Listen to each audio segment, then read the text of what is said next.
Welcome to the SportsBros Podcast, featuring the almighty B-Live, the money man Scotty D, and your host, the head of creative Eddie Cool. The SportsBros Podcast, by the fan, for the fan, talking sports just the way you like it. And without any further ado, let's give it up for the Sports Bros.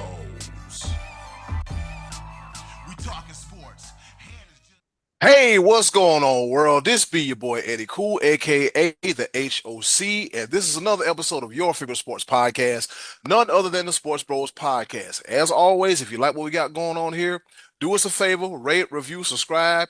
If you're listening to us on Spotify, Apple iTunes, checking us out on Facebook Live or YouTube Live, just do us a favor.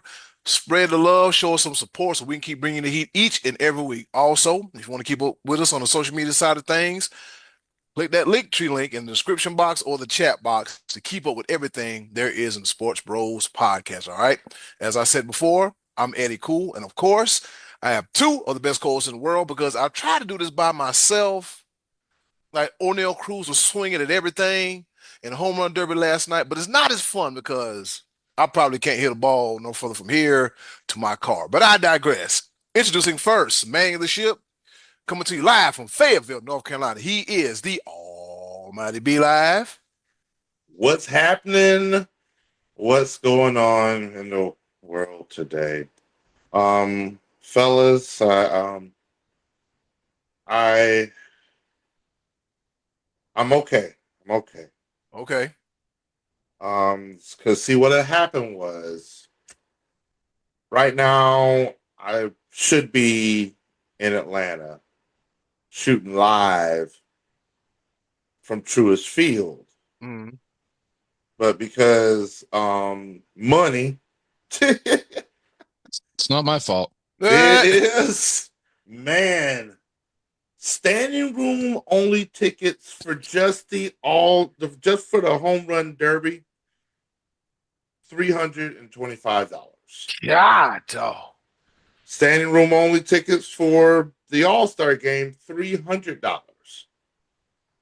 Guess where I'm going to be standing, aka sitting, is right here at my house. Casa de B-Live.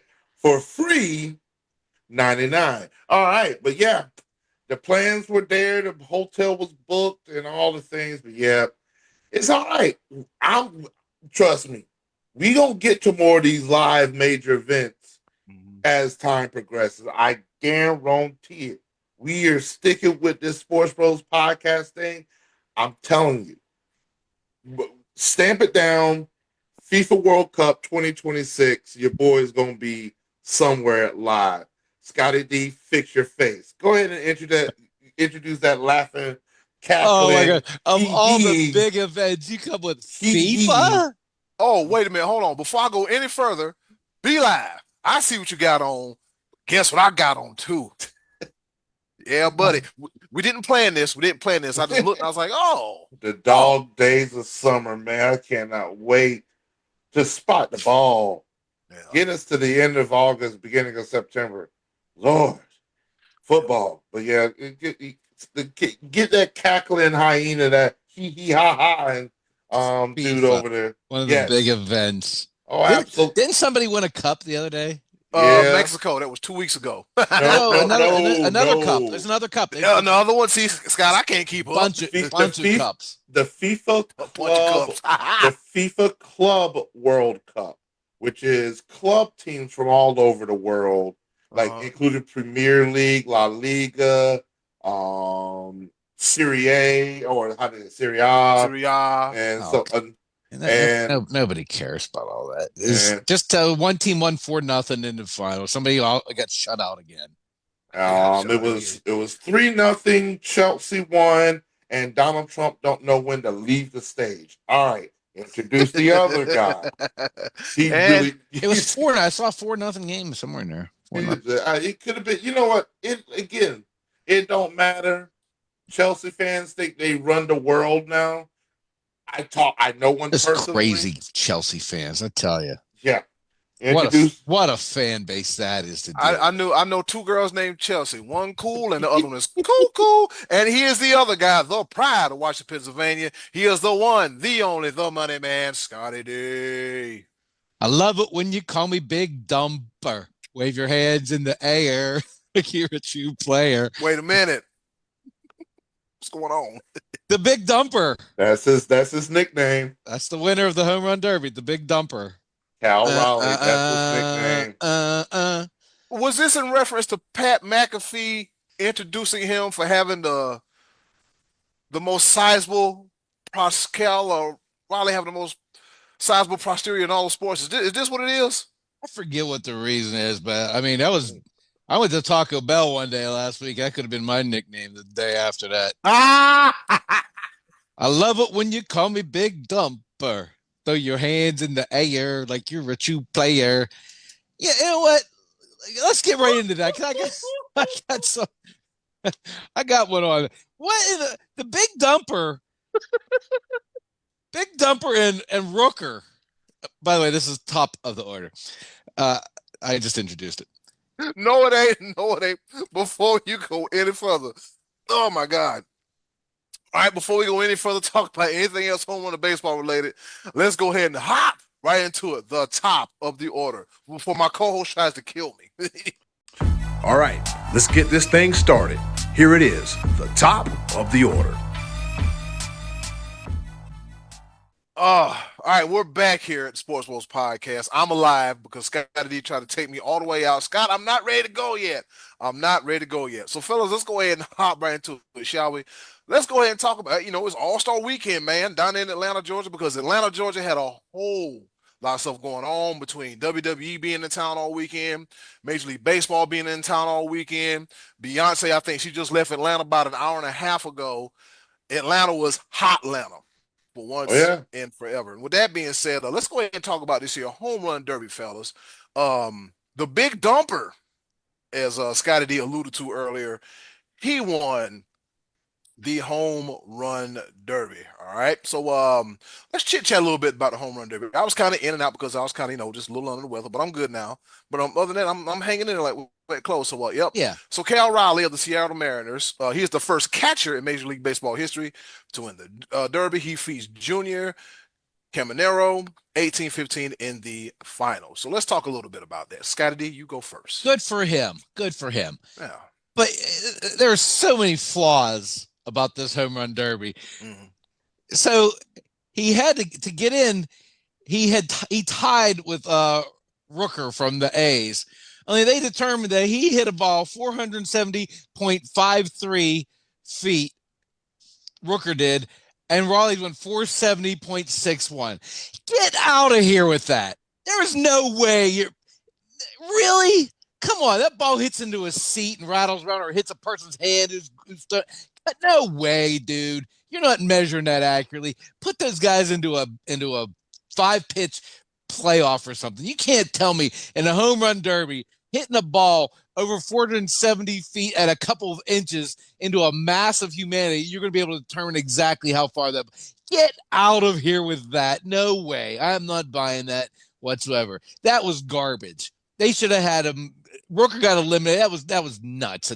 That eliminated him. Especially they first acknowledged they both hit at 471. Then they know, let's go back and measure it. They went back and measured it. Come on, man. Get out of here with that. What? I am not buying that. And second of all, what is the deal that they take the top 4? Rooker, you're out because you missed by an inch. You hit your ball 1 inch less than the Big Dumper did. The top 4 go in. Then they go head-to-head. Head-to-head? Why would you not take the top 2 out of the next 4? What is head-to-head? You're not like literally physically competing with it. You're all doing the same thing. You're all hitting balls over the wall.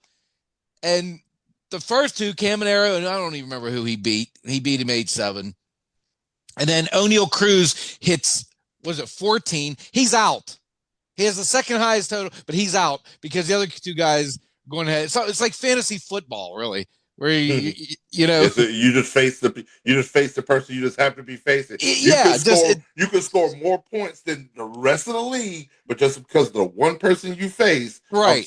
I'm sorry, you That's hit it, but you that's struck a right. nerve. You're right. Struck a That's nerve. fantasy football rules. Right. So Oneil Cruz got eliminated last night because the home run derby, Major League Baseball, the home run derby, like fantasy football. Come on, man. I mean, other than that, I like the structure of it. The couple minutes, the one time out. I thought it was actually really entertaining competition. I was very invested in it. And then if you hit one 425, you get an extra out. And I like that the 3 outs and the bonus out thing because it's untimed. So you actually are in a position where you could knock off 10 in a row with 2 outs and come back and win this thing. Cruz actually had that opportunity last night. He needed 6, and I think he got 2. But whatever. I mean, I like that aspect. I just don't get the head to head. Yeah. Why would you not just take the top 2 out of the next 4 in the second round? I don't know. Well, other than that, Cal Raleigh, big dumper, he wins and whatever. He's a good story, so whatever. Caminero had the opportunity to rest because it was head-to-head in the semis, and he hit 8, and he still had like a minute and a half to go, and he's like, well, I don't need to hit anymore. Right, and so he may have hit more than Cruz, but why not play it out? Make him go against the other 2 guys, not just the one guy who had a bad second round. I mean, I don't know. That's lame. That aspect was lame. Everything else I liked, and even the possible robbery of a home run be live. Yeah, talk about that because I saw the video and I was like, oh, what happened? I saw it. Scotty, I don't know if you did, but I saw it in real time. Yeah. I was like, literally, dude hits the ball. You can't really tell until they like replay it. But they called it a home run. I think they called it a home run initially. I didn't have the game sound, but literally, kid out. No, they didn't, and they said the one umpire said to them it should have been, but I don't think they ever They never awarded it to him. He never. According to ESPN's posts, like on social media on Facebook, they said they awarded him the home run. It ended up not mattering. Yeah. But ESPN says that they awarded him the home run. But literally the kid goes up, he goes to grab the ball, and Scotty D says the momentum took his glove above. I think it was a bang bang play, but at the end of the day, yeah, it wasn't going out. It was very close. It was very close. It was very close. And like I gotta tell them kids not to catch those. You're right. He would the heat of the moment. They're out there just having the time of their lives, being able to be on the field. But man, it really that was.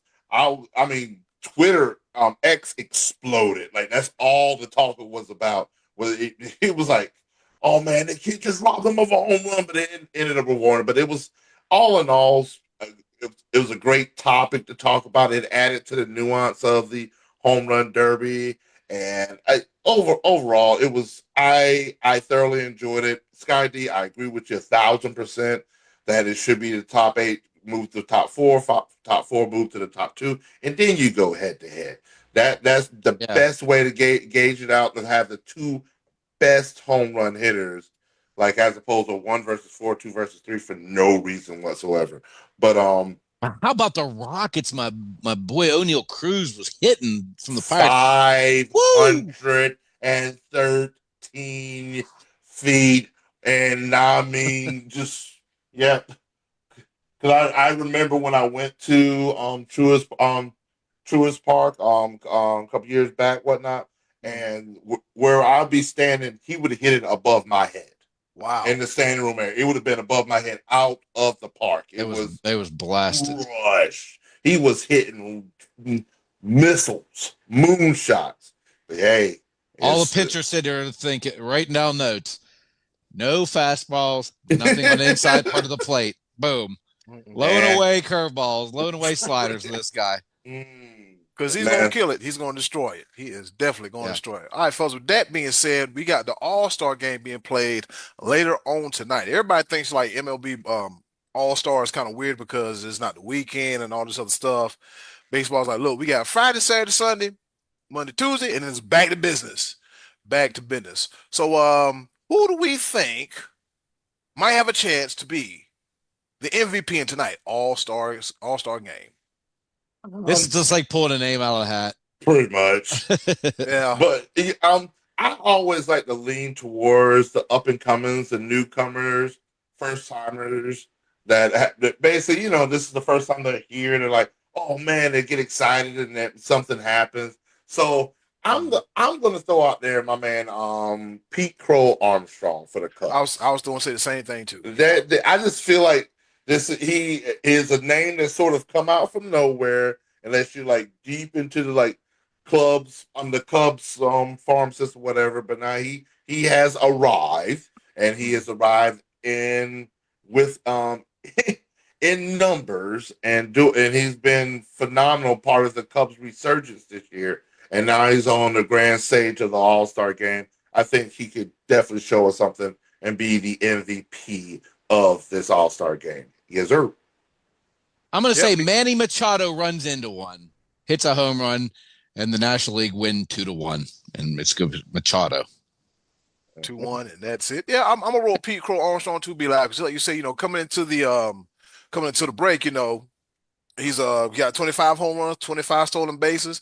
At a moment's notice, he is known to either get a good swing of the bat or to make a highlight reel catch, because that's a man known as PCA, aka Pete Crow Armstrong. What about The Miz? The Miz is in the All-Star game. Have you saw this story, The Miz? I thought George Kittle kicked him in the mouth this past weekend. Definitely kicked him in the mouth. I saw that one. Jacob Mizorowski. Oh, you're talking about that Miz. Okay. He's pitched in 5 games, and he is an All-Star. He's named to the All-Star team. What is he, a reliever or something, or closer, or what? He's a starter, but he's only been in the league for 5 games. Meantime, the Phillies have a rotation full of guys sitting at home with the ERAs under 2.5, and they're not happy.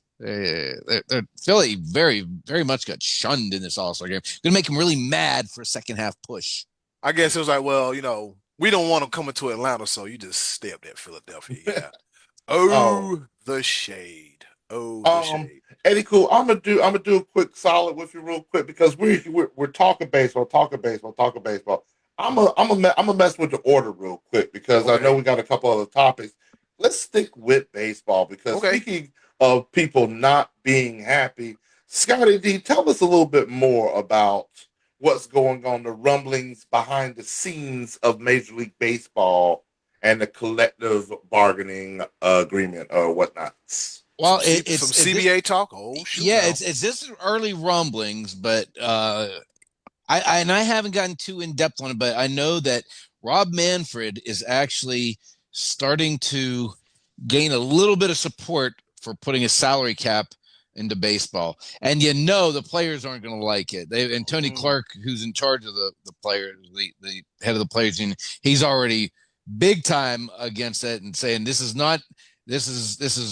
institutionalized collusion. This is no good for the game. You're not really trying to grow the sport.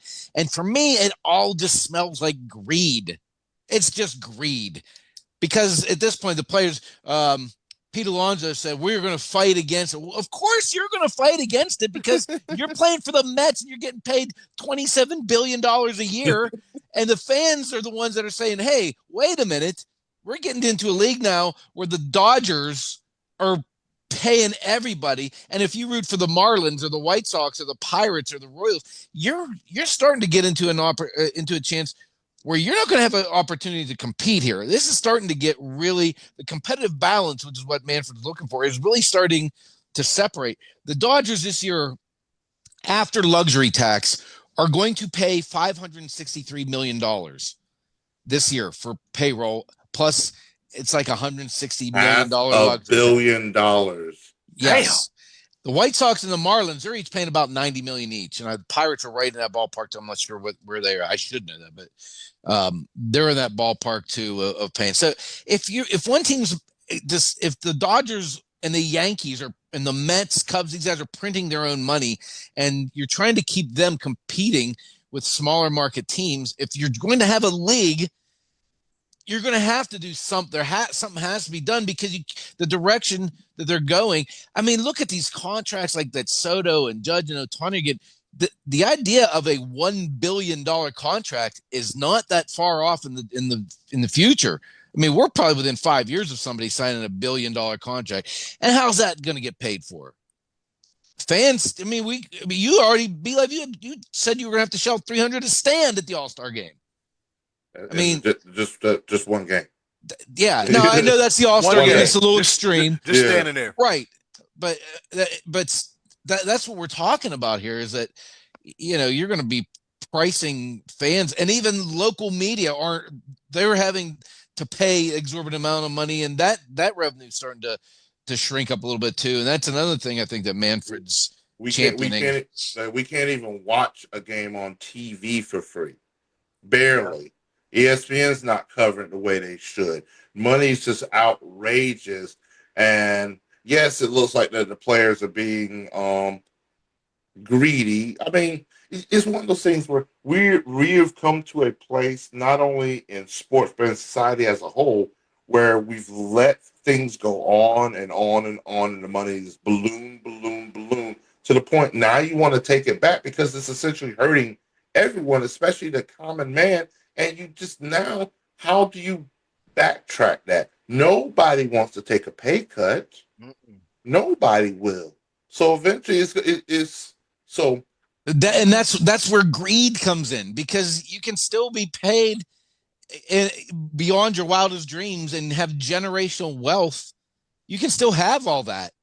But I mean, if we're trending so much to this, let's just have an 8-team league. A couple teams from New York, a couple teams from California, Atlanta, Chicago, and that's it. Call it a day, and just tell all these other. And then guess what happens? There aren't as many jobs to go around because not enough teams can afford these kind of pay. It's they got to do something. You can't just have the Pirates and the Royals and the White Sox and the Rays be minor league teams in Major League because they develop players and then have to ship them off to the Giants and the Dodgers. I mean, something has to be done. And I know Tony Clark's like, well, you're going to be taking away money from us. No, there's still plenty of money, dude. I mean, it's not like that.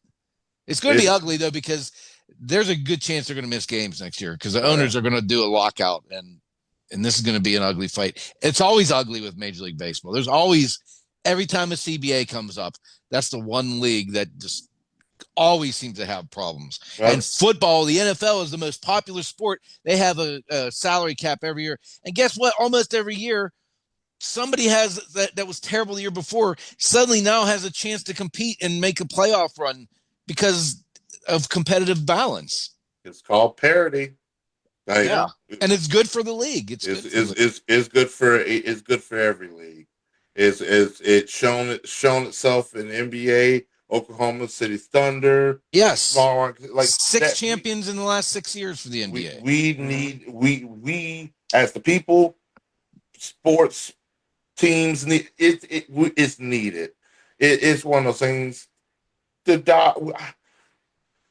From now and for the next decade, everything that the Dodgers done, everybody's going to say, well, they paid for it.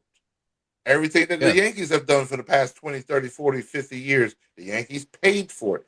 It's never been about skill because they've just been able to stack their teams better. And that's not good for the league. While all the other leagues are trending up, of course the money is trending up because that's just how things are. That's how our capitalist society is working. The rich get richer, and I'm not going to go too much more into that because I'm poor. But it's just everybody's making money. It just seems like at some point in time, you need to have some type of balance. Yeah. And it's not necessarily like where we're trying to, the Major League Baseball is trying to say, oh, y'all are making too much money. It's just the fact that nobody gives a crap about a luxury tax, especially the ones that have it all. Right. Yeah. I mean, that's what the luxury tax was designed to deter teams from shelling out the money that the Dodgers have. But the Dodgers don't care. Like, okay, here's 160 extra million. That we're going to the World Series again. We don't care. And if you're them, you can't blame them. Right. I mean, they're not doing anything wrong. If you have that money and you're not trying, then you're doing a disservice to your fan base. mean, you're going for it. The Dodgers are going for it. They have a lot of really good players that are in their prime. You can't fault them. You can't fault the Yankees every year for signing the biggest name free agent that's out there because they want to win. That's what you can't do, man. You really can't fault a team for trying. But then again, I understand both sides are like, hey, you can't fault the big money teams for spending big money and being competitive.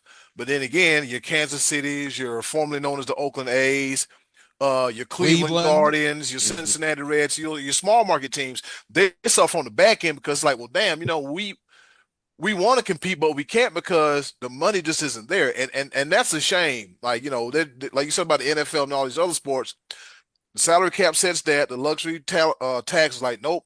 If you do this, you're gonna pay this, this, and this. How are we gonna stay within our budget, whatever? So, I just hope everything works out for everybody. All right, fellas. Not going to. It's going to be ugly. Yep.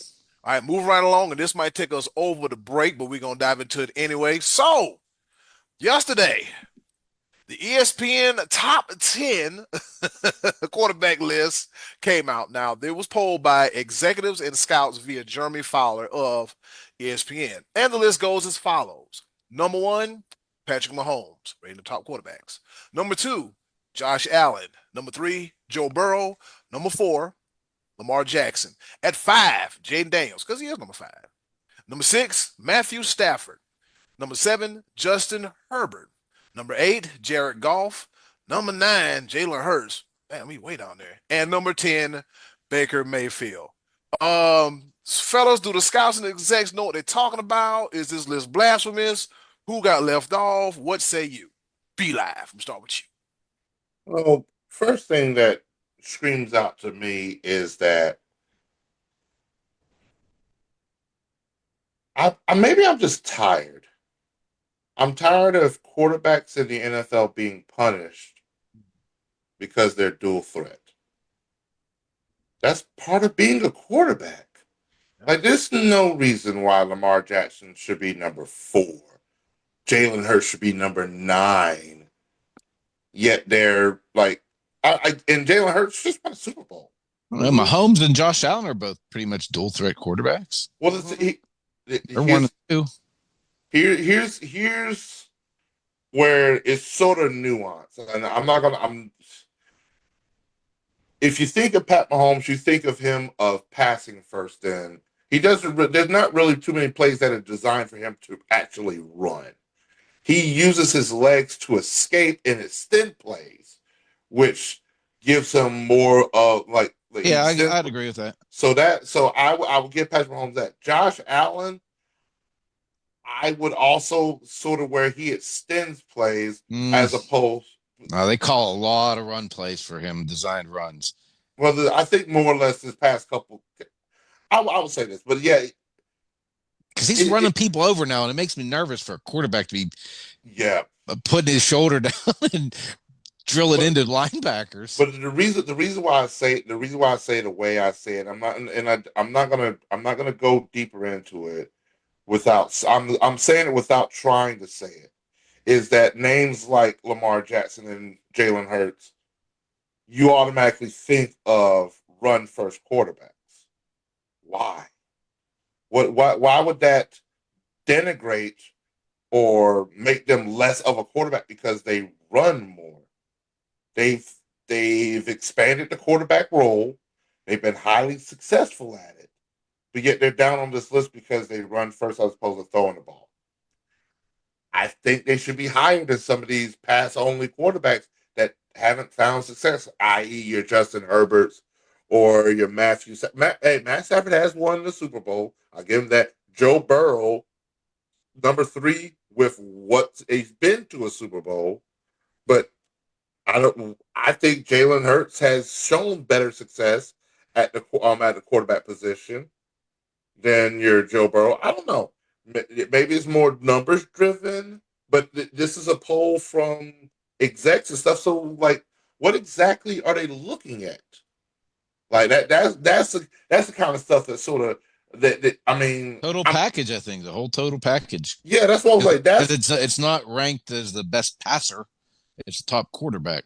Well, the thing that that's the thing about this. I would think that until I look at this list, and Jalen Hurts should be higher. I think I 100% agree. I would slide Jalen Hurts on that list up to number 5. Yeah, and I'm cool with that. And I think they got. I would probably flip flop Josh Allen and Joe Burrow. You know, I'm big on Burrow, but other than that, I think they got it the top 5 close to right. Other than I would move Jalen Hurts up, just because he is a little bit more experienced, he's more seasoned than Jaden Daniels. I need to see a little bit more out of Jaden Daniels. He had an outstanding rookie year, but if I'm picking between the two right now, I would take Jalen Hurts just because if I had to win a ball game right now, just because I think he's intelligent. I think he wins wisely. And in the Super Bowl, he threw. I mean, he wasn't just a runner. He was throwing it around.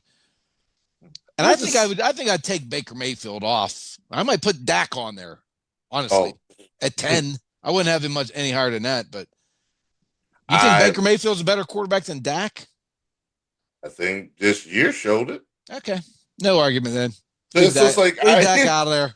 I just think. What do you say, Trey Duke? If you're listening out there. Oh boy. But yeah, I don't know. I see me.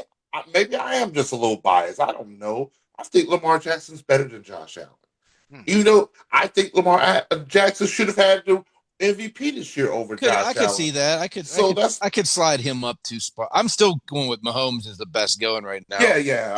And I think Burrow is right behind him. That's my top 2. And then if you want to put Lamar Jackson at 3, I'm good with that too. So it's one of those things. Give the totality of the quarterback position. Please, let's start looking at that. Yeah. Because it's an underlying statement that sort of like it just diminishes the value of certain quarterbacks. And I was like, why it has to be certain quarterbacks? Take the whole package. Yeah. And that's where I'm at, because the game is changing. You better be a mobile quarterback now. Like you can't stand in the pocket quarterback. Yeah, that's where we're at. Yeah. My only issue with this list is the disrespect to Jalen Hurts. He should swap spots with Jaden Daniels, and Matthew Stafford should be somewhere between 8 and 10, either 8, 9, or 10. Because that's disrespectful on Jalen Hurts. Model citizen, guy never complains. I guess it's probably like some decisions he makes in the pocket, but that's neither here nor there. But looking at my watch, fellas, guess what time it is? What's happening? What's going on with you? Oh, Black Snow. Well, I'm glad you asked. It's time once again for our favorite portion of the show, the choices of the voices.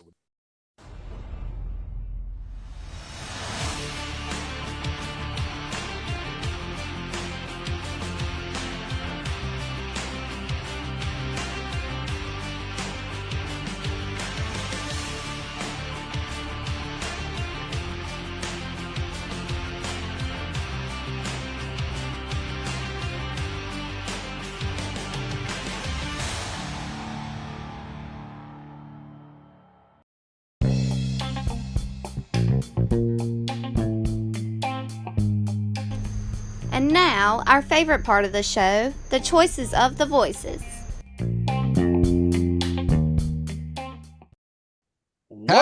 Hey, once again, thank you to the wonderful and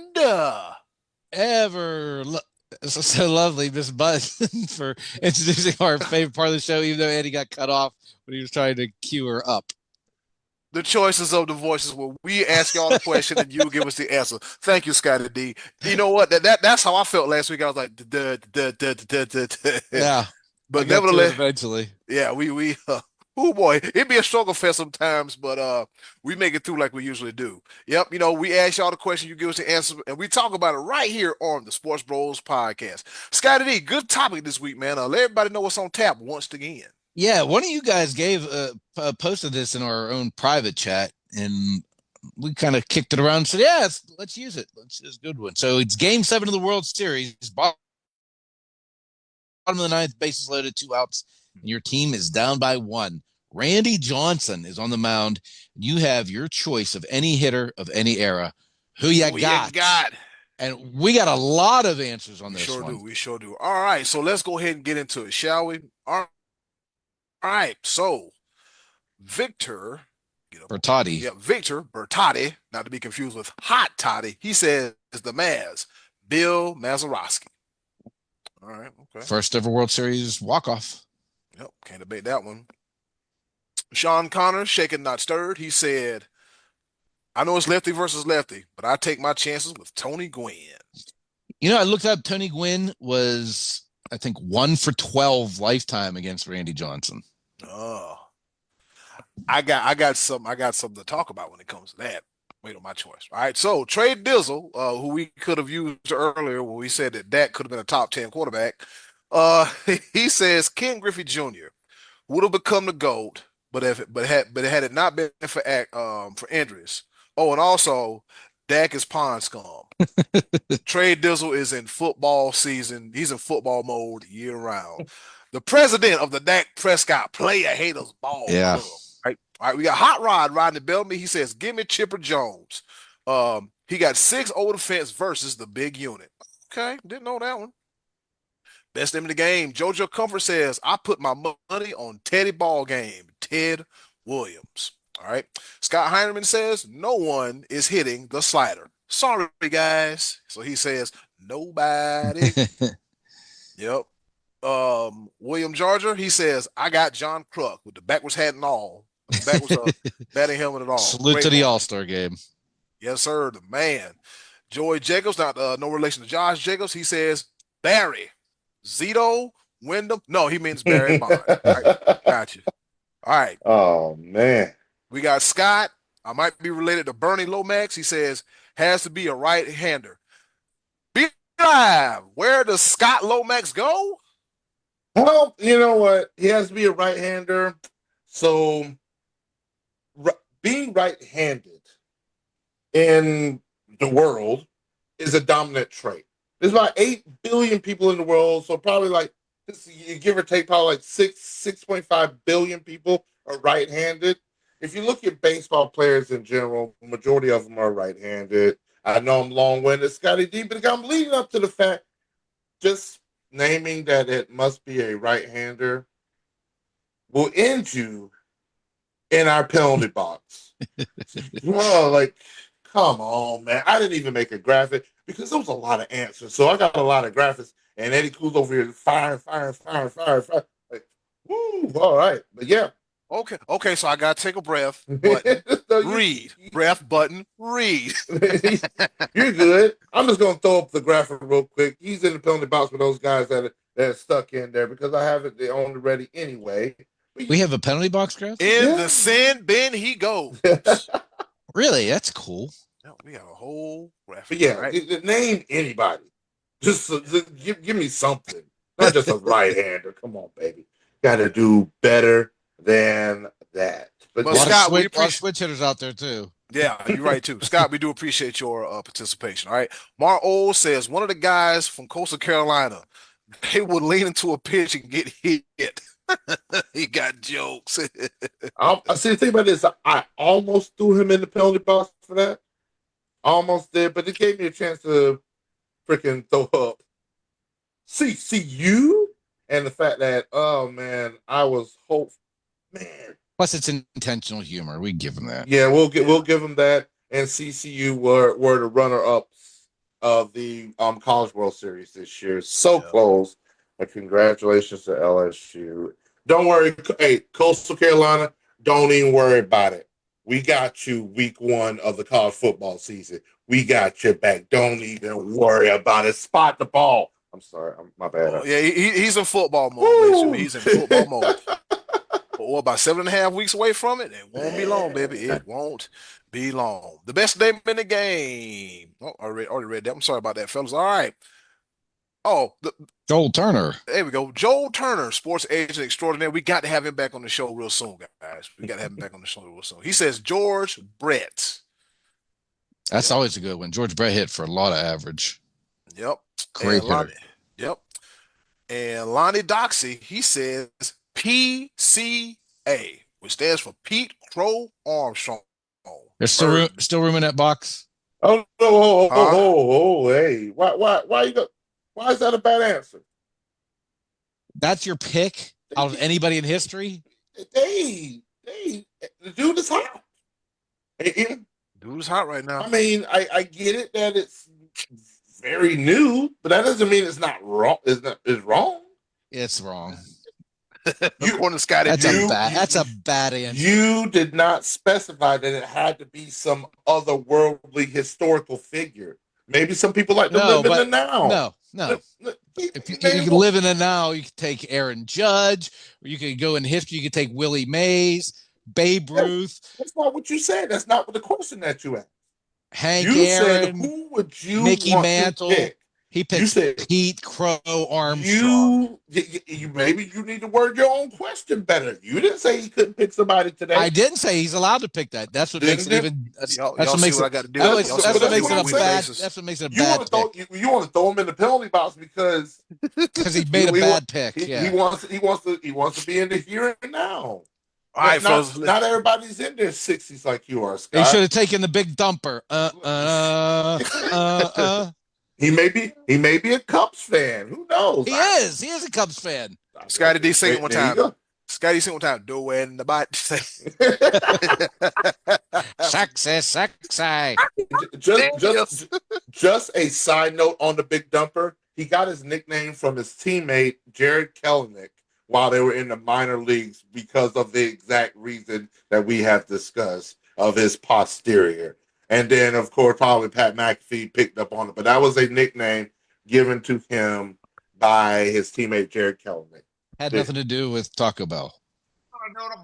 Well, I mean, that's going out the butt. But oh my God! All right. So with that being said, Lord have mercy. By the way, is it just me or is Pat McAfee everywhere now? He is That dude's everywhere. Shout out to Carl Ravage. Carl Ravage is excellent in his baseball thing, but McAfee's everywhere, and he always wears a tank top. He's everywhere, but with the WWE. Yeah. Like that. It's all on it now. Invest in a short sleeve shirt, McAfee. Come on. It's that time of the year, man. You know what it is. All right, moving right along. We got John Wasick, the Was. He says Barry Lamar Bonds. Ooh. Right? Yep. Michael. Was that a shocker to you, Scotty D? I'm saying that's a good one. That's a good pick. All right. Michael Ole, or Ole, however you want to pronounce it. He says Jeter. Mike Ole says Derek Jeter, the Yankee captain. All right. Jeter was known for being clutch. Yep. Brian Cadwallader. Did I butcher his name? I sure did. Brian C. Cadwallader.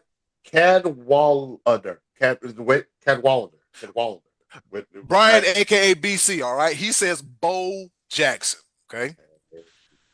All right. Bo knows. Yeah, Bo knows. Heath Brady says the 1994 version of Tony Gwynn. He said, parts of me want to say Barry Bonds for obvious reasons, but a safe bet is Tony Gwynn. All right. And I don't think you could ever go wrong with Tony Gwynn. There's a reason why, doesn't he have the highest or like second highest batting average of like everybody? We'll get to that shortly. All right. We got Gary Tollett, a.k.a. GT on air, a.k.a. the owner at WOBL, WDLW Radio, out here in Oberlin, Ohio. He says Chipper Jones or Albert Bell. All right. Then Stan Sagley, he says Ted Williams. Ted Williams. I've seen his name appear quite a few times. Yep.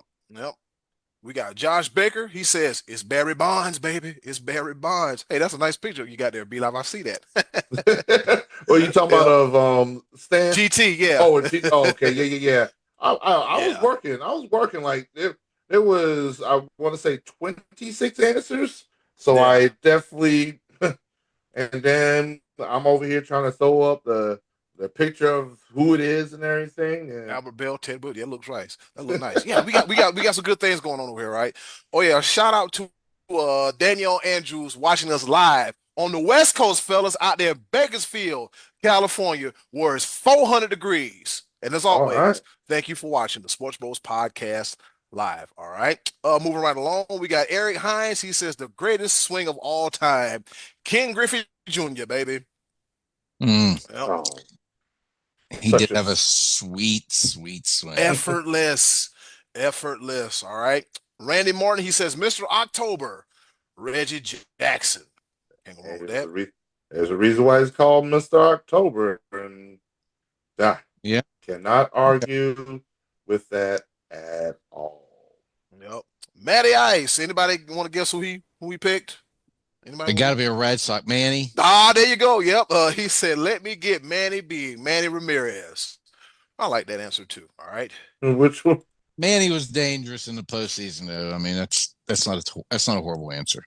And the thing about it is that one thing we can't count on from Matty Ice is that he gonna represent New England.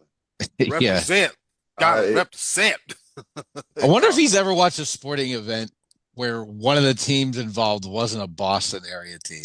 He probably didn't watch the last 3 Super Bowls. I wonder. He probably did. Because Brady wasn't in it either. I mean, Well, that's what I was going to say. Didn't he follow Brady? Yeah. So he followed Tampa Bay. Yeah. But I wonder if it was either between Matty Ice or my man Stan Segley, because Stan is my dude. That's my road dog. Mm-hmm. Me and him would have been in Atlanta this week. Oh boy. Like we went to when I was in Atlanta a couple years back. That was me and him. We got a couple of concerts we about to go to. That's my road dog right now. Anytime anybody mentions something about Arkansas, he right there for it. So he's just as bad as Matty Ice talk about Boston when it comes to talking about Arkansas. Stan, yeah, I said it. You knew it was happening.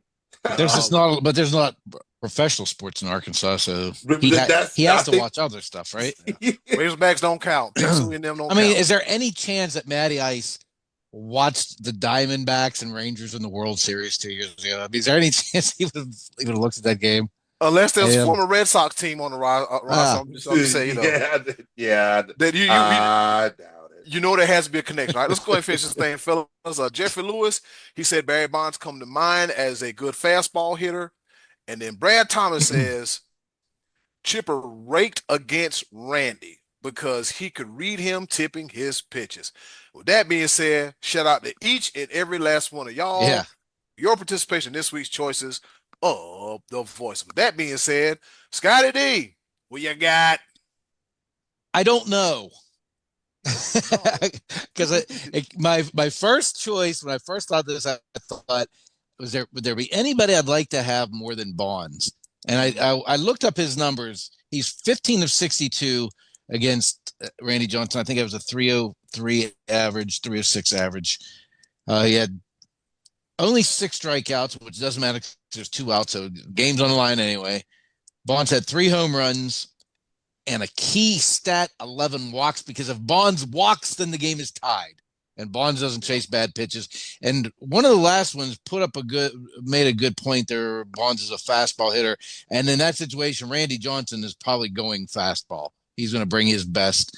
And the other candidate I had was Albert Pujols, who was 11 of 26, 5 home runs and only 4 strikeouts against. It's over 500 against Randy Johnson. How do I not pick that? I think just because I trust Bonds more, I'd go Bonds. Be live, what you got? All right. For this very reason, because we had so many different answers and it's much appreciated. I'm the type of person that goes outside the box. And here we go, P. Crow Armstrong. No. Baseball is a game of analytics. And so I read the exact question. He said that bases loaded, 2 outs.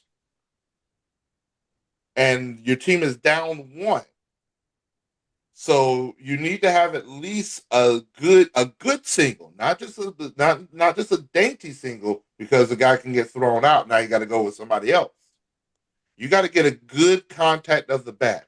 So there's several factors that go into that. And I did a little digging.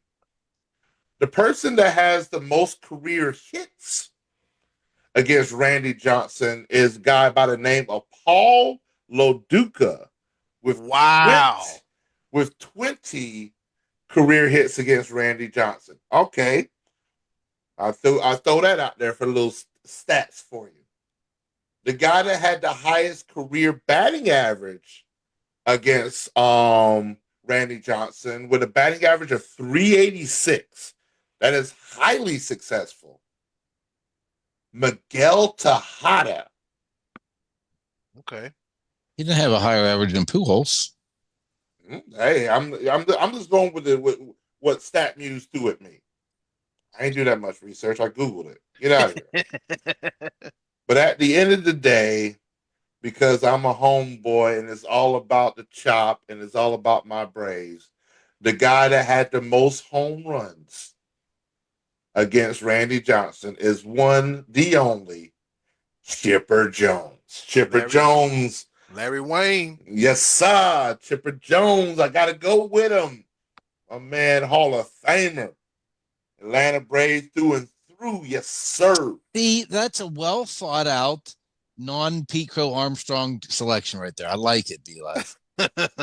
See, once again, like I gave you a compliment. You can't take it. You still have to go after it. Because here's the thing. I gave you a compliment. You gave me a compliment, but in the same breath, you slighted someone else. You can't. That's because that other answer was terrible. No, it wasn't. Yes, it was. It was terrible.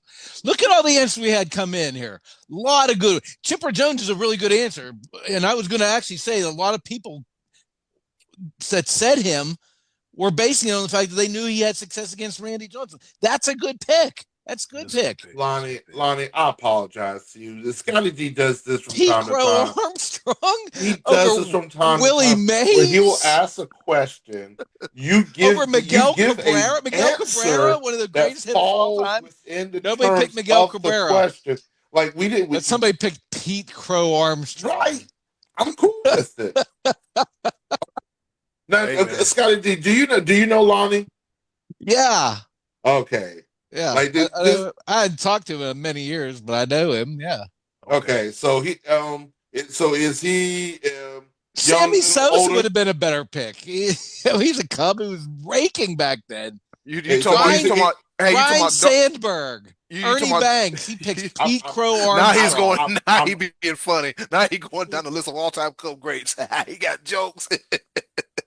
Hey, Scotty D, you talk about Sammy Sosa, dark-skinned Sammy Sosa or light-skinned Sammy Sosa? The early one. I got a light-skinned friend. I'm talking about Sammy Sosa. I got a dark-skinned friend. The Billie Jean Sammy Sosa. Beat It, Sammy Sosa. Yo! Not to remember the time, Sammy Sosa. Oh, man, look what I started. All right, before we run out of time, I'm going to go ahead and get my answer. I've done some research, and then everybody put their 2 cents in as well too. We did have a few for one of the greatest hitters of all time, or at least I witnessed. Tony Gwynn, the late great San Diego Padres great Tony Gwynn. So let me give you some stats real quick, right? Tony Gwynn has only struck out 434 times, right? And 10,000 plate appearances. That's about 4.2%, right?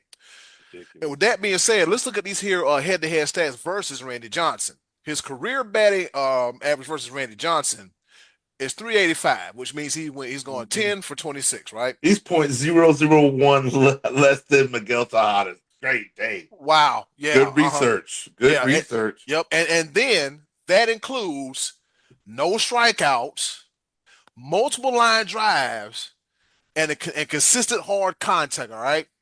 And let's just say this. Tony Gwynn, he owned the inside fastball, which is Randy Johnson's go-to pitch, all right? So those are my reasons why Tony Gwynn is that dude to hit against Randy Johnson because, he was pretty, 10 for 26 against Randy Johnson. Couldn't strike him out. I mean, multiple line drives, consistent hard contact. And so, he owned that fastball. So, I'm picking Tony Gwynn. Fellas, that was a very spirited edition of the Choices of the Voices. This has got to go to YouTube. Where did you find that? Because I got Tony Gwynn 1 for 12 against Randy Johnson with an 0.83 average. I don't know where you found your information from. But I did some research. But he was pretty good against Randy Johnson. From what I'm reading. But Scotty D, we'll compare notes after the show, all right? Okay. You look at she was like Yeah, because I found a couple stats, and they both say he was 083, 1 for 12 against Randy Johnson, which makes me shy away from Gwynn because I think Tony Gwynn's the best hitter I probably have ever seen. Yeah, but sometimes the research is different, but it's all good, cool, fine, and All dandy. right. With that being said, that does it for another edition of the Choices of the Voices, which you will see in its own individual segment on YouTube because it's so doggone fun. With that being said, Scotty D, what's on tap for next week? Oh, I'm sweating. All right, well, this is pretty much a clutch hitting pick. So I'm going to ask you for next week, in any sport, who is the least clutch? Who do you trust the least? I'm talking big players. I'm not talking about bench warming guys or Pete Crow Armstrong or anybody that's Are we not flash in the allowed? pan people. Are we not allowed to say Oneil Cruz? No, he's not good. I got an answer. His name is Arky Sanfraco. No, I'm joking. I'm playing. Look, I'm trusting everybody to use your own judgment of a good, like a big time, a player who's gotten a good contract, somebody who gets paid well, not some scrub that plays for the Pirates. No pirate would be good because none of them are clutch. They're all terrible. I know because we have the pitcher. The Pirates pitcher is in the All-Star game tonight. He's 4-8. He's starting the All-Star game and he's 4-8. That shows you how terrible this Pirate team is. So this doesn't even have to be baseball. It could be NBA, hockey, football. There's somebody that is not clutch. Somebody who you would say, I do not trust this person in a big moment or in a big game in any sport. I'll do you a favor, Scotty D, with this right here. I'll give you my answer already. Bronny James. Ta-da. There you go. He gets mentioned. Cowboys, Lakers, Yankees. Clean sweep, baby. We get him mentioned real quick. All right. Yep. Good old Bronny James. All right. With that being said, that does it for this edition of the Choices of the Voices. Coming up, we're going to take a quick break, and we're going to be back because guess what time it is? Be live. Grab that pepper grinder because after the break, we got a round of pepper coming at you right here on the Sports Bros Podcast. Stick stay. Don't you dare. Pete Crow Armstrong. Come on, man. Come on.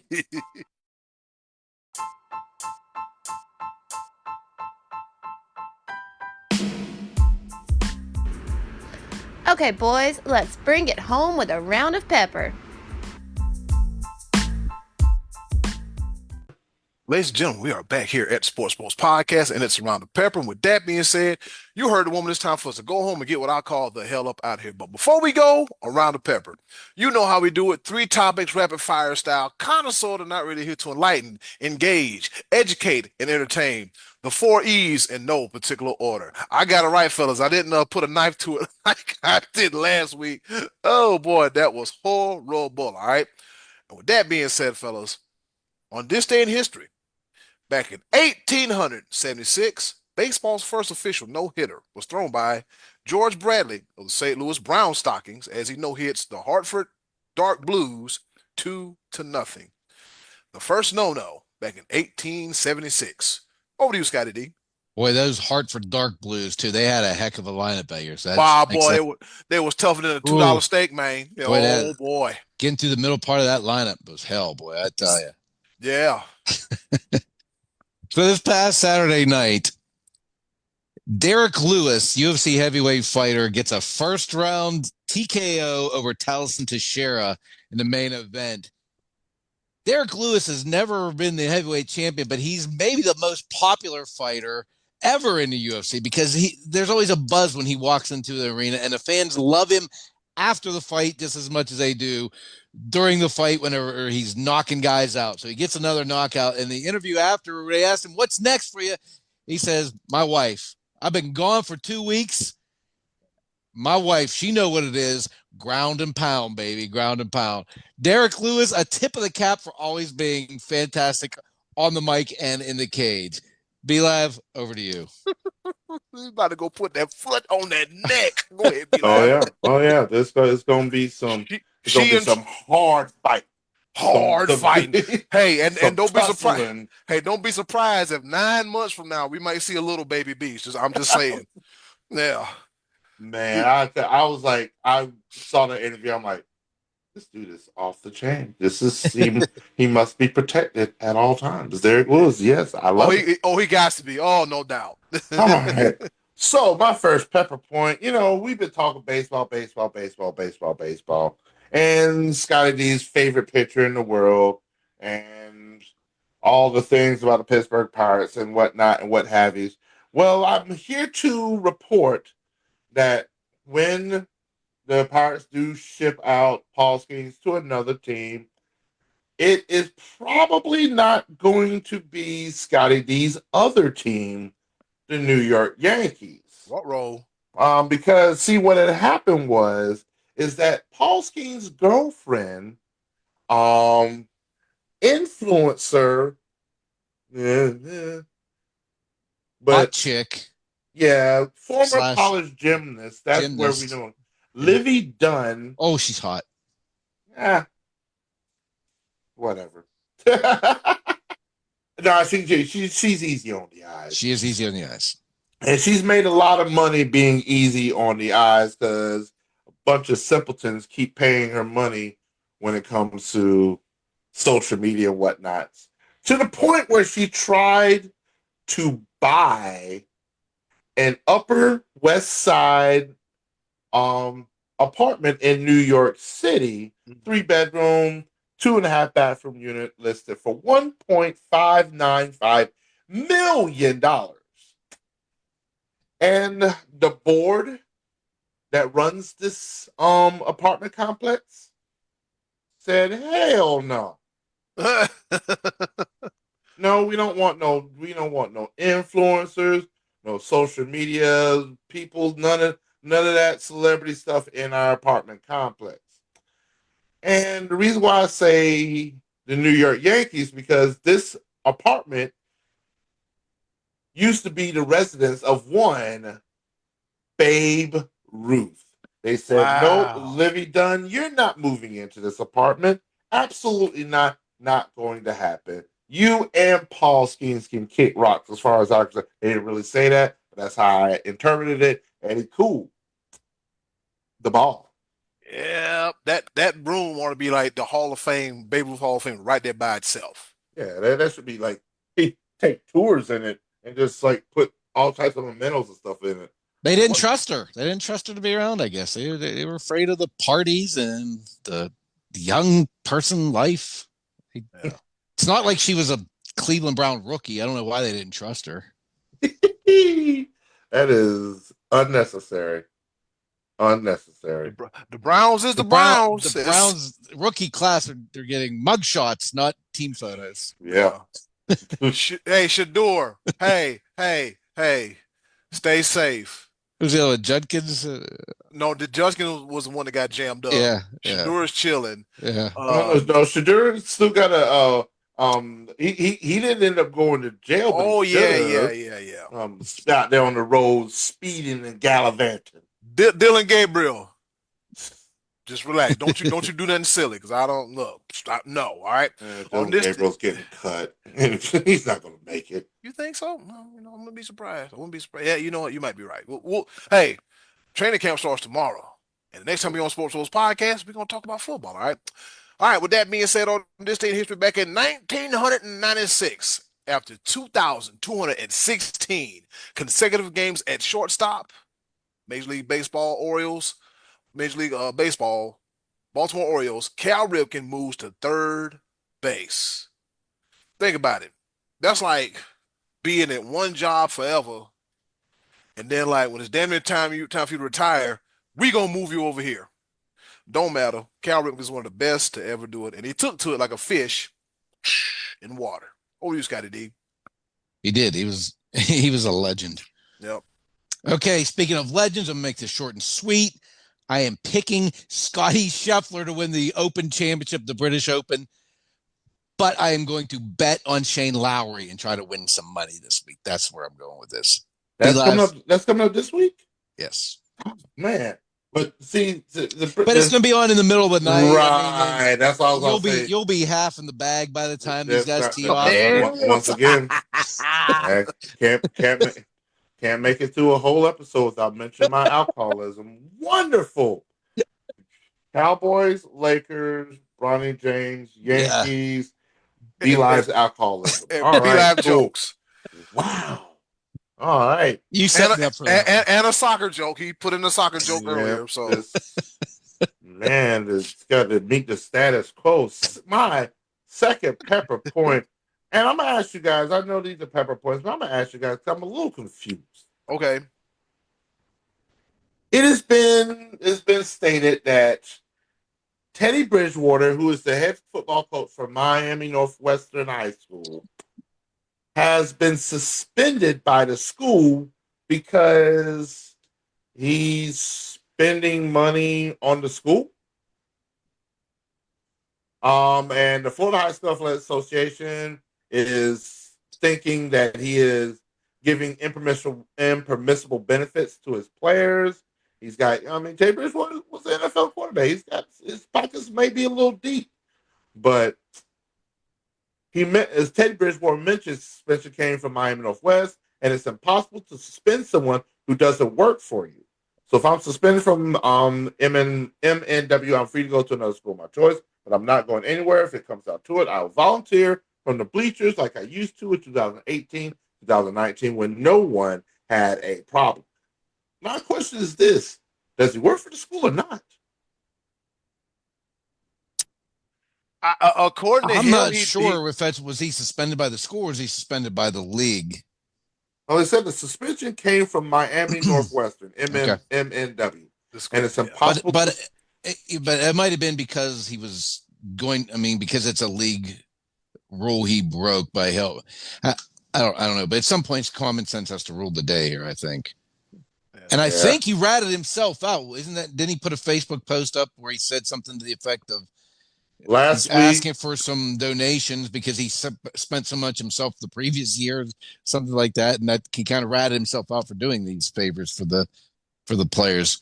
But what he was doing was providing kids food, like young kids who probably needed a meal. He got a meal. He took care of them. Was it a meal, Uber rides? Yeah. It was, athletic recovery services. Yeah. $700 a week for Uber rides, $1,300 a week for athletic recovery services, and $2,200 a week for pre-game meals during the season. Yeah, and that's coming out of his own pocket. That's, to me, it's generous. I understand there being a rule that not every coach in every league on every team can afford to do that kind of stuff. So there's an advantage that other schools aren't having. But how about just saying, look, don't do that anymore. But to suspend him, I don't know. It's kind of one of those yucky things where everyone thinks, he's doing something good. So that's. I get he's like non-faculty, like he's not a teacher like a lot of schools. Football coach also does PE or teach history or stuff like that. But I don't know. It just seemed weird. But Teddy Bridgewater, stop paying your players. Eddie Cool. Stop paying the ball, the chip. Oh man, I guess they're gonna go from eating Sbarro's pizza back to oodles and noodles. All right, B-Live, you gonna love this one. On this day in history, back in 2003, Argentine footballer Lionel Messi officially signs for Inter Miami for 2.5 years with a salary between $50 million and $60 million a year. Yeah. Big news. That was big news. Yeah, good old Messi. Did I ever mention on this show how much Cristiano Ronaldo makes a year now? How much? $225 million a year. Jeez. So as much as Scotty D wants to say that soccer isn't this or whatever, yeah, his bank account says otherwise. Still sucks. Oh, yeah, over to you, Scotty D. Let me tell you something. Lots of people think Bruce Springsteen can sing. I think he sucks.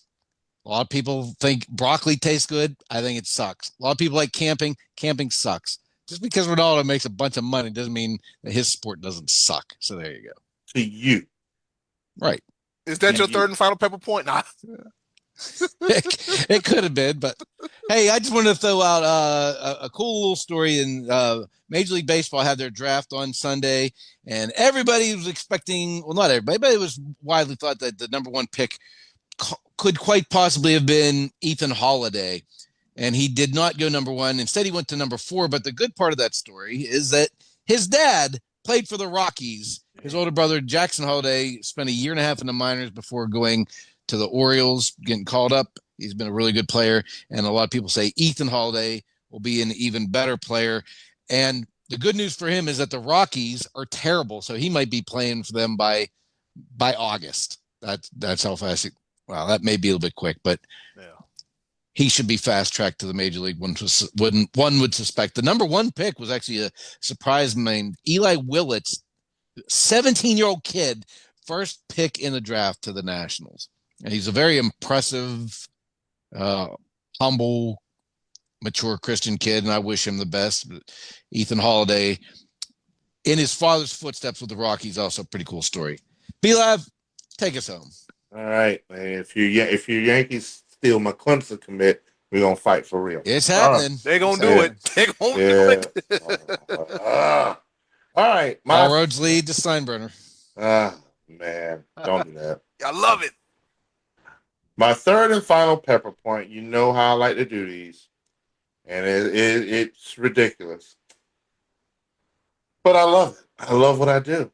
My third and final pepper point comes at a disappointment for those that are purchasing EA Sports NCAA College Football 2026.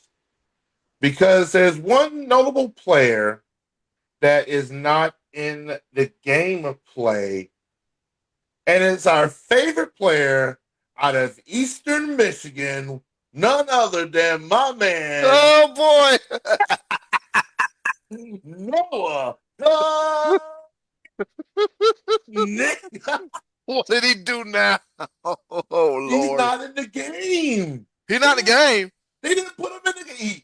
EA Sports is in the game, but Noah, I don't know a connector in the game. He is not saving millions of white kids' beatdowns across the country. That's what that's about. A collective sigh of relief from the parents of white kids all over America. They probably got him as like number 10 LB. Probably knowing them. Oh, man. EA Sports, how do you leave my man out? Like Scotty D said, they probably just saved a bunch of kids from getting beat up. Oh, man. I promise you, if I had thousands of dollars to buy a PS5 in that game, he'd be on my roster. Noah couldn't. Would you make him a Clemson Tiger? Oh, I would I would pull him out of the transfer portal immediately. Be like gonna get that dude a $10 million NIL deal. Come on down here, son. Ain't nothing going on there at Eastern Michigan. Come on down here, son. I'm plucking him out of the transfer portal. Yeah, and he's good too. He's good. Oh yeah, yeah, he's good too. All right, fellas. And with that being said, that does it for another episode of the SportsBros Podcast. Fellas, should we come back? We talked about taking like the week off, but I don't leave for South Carolina until that Thursday. Should we come back next week? Sure. You know, so do next week and then take off the following week? Yes, quick programming. No, we coming back next week. All right, next week on the SportsBros Podcast. It's the week after. We going on a vacation, a hiatus, a break. Me and B-Live will probably be down there at the boathouse. Half a pillowcase and a bedspread in the wind. But you know, we're gonna be safe. It's gonna be time to relax, rest, and recoup before we hop back into football season. Before I hop back into football season, Scotty D, I'm pretty sure you're gonna be hopping back into football season too as well for the Trinity Healers. I'm gonna be doing my thing. Big station, WOBL, WDLW, and the Lorraine County Sports Network. All right, fellas, you got anything to say before we? Oh, first of all, WWE. We're gonna need another women's evolution pay-per-view. It was better than expected. I was like, this ain't gonna be good because Atlanta had a lot going on, but it didn't matter. From the top to the bottom and everything in between, it was a good pay-per-view. Speaking of more attendance, if they planned it better, it had way better attendance. But nah, The pay-per-view, the ladies perform. Yeah, I'm so happy for all of them. And like Scotty D said in our other chat, AEW, all in, Fantastic. fantastic. But WWE, you gotta get off of NBC. Come on, it's just commercials. Like when the main event's going on, intro commercial, match going on commercial, wrap up the match, instant commercial. I don't have time for it. Or put it in a split screen or something. All right, with that being said, do something nice for yourself. And if you can, do something nice for someone else. They'll greatly appreciate it now more than ever. Be a blessing, not a burden. And as always, thank you for watching and listening to your favorite sports podcast, none other than the Sports Bros Podcast. Be live. I see your shadow. Take us home. Yes, sir. Remember, y'all, we'll be back next week, but the week after, we going on vacation. That's I'll let y'all later. Big shadow. Okay, nuts. Hey, that's not necessary. Here we go. He's going for the quadruple. It's over. Show when you over. call me Big Stop. Dumper. Show over. Hey, it's Eddie Cool here from the Sports Bros Podcast. Thank you for listening, and as always, continue to follow us on all of our social media platforms. Just click the link in the description box and keep up with the Sports Bros Podcast. And once again, thanks for listening.